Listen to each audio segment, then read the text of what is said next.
কি রে বাচ্চু, তোর বাসায় আসলাম অনেকদিন পর, তো তোর কি অবস্থা? যে এই শীত পড়ছে আর আমার অবস্থা। কেন রে? আমার তো এত শীত লাগে না। আর বাহিরে যে রোদ উঠছে দেখ। আর গরমও তো পড়ছে প্রচুর।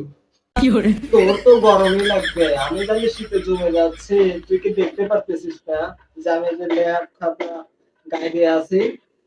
সেটা তো দেখতেই পাচ্ছি। তো এই শীতে কোথায় ঘুরতে যাওয়ার প্ল্যান করতেছিস বলতো?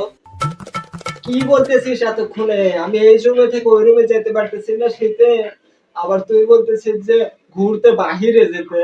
আমার পক্ষে সম্ভব না রে ভাই। হায় রে, কি বলতেছিস এতক্ষণে? আমি আসলে তোর সাথে হচ্ছে প্ল্যান করতে যে কোথায় ঘুরতে যাওয়া যায়, আর তুই বলতেছিস যে যাবি না। এটা কোনো কথা বললি? কি প্ল্যান করতে আসছিস? তাহলে ভাই এই শীতে পরে আসিস প্ল্যান করতে। আমি এই শীতে যাইতে পারবো না ভাই, আমার যে পরিমাণে শীত লাগছে। তুই সারাক্ষণ খালি শীত শীত করতেছিস। দাঁড়া, তোর শীত কি কারে কয় আমি তোর দেখাইতেছি। দাঁড়া, এই যে পানি নিয়েছি না, তোর পানি মেরে দিই আগে। দাঁড়া। না বন্ধু, না পানি দিস না আমার গায়ে, আমি কিন্তু এই শীতে জমে যাবো না।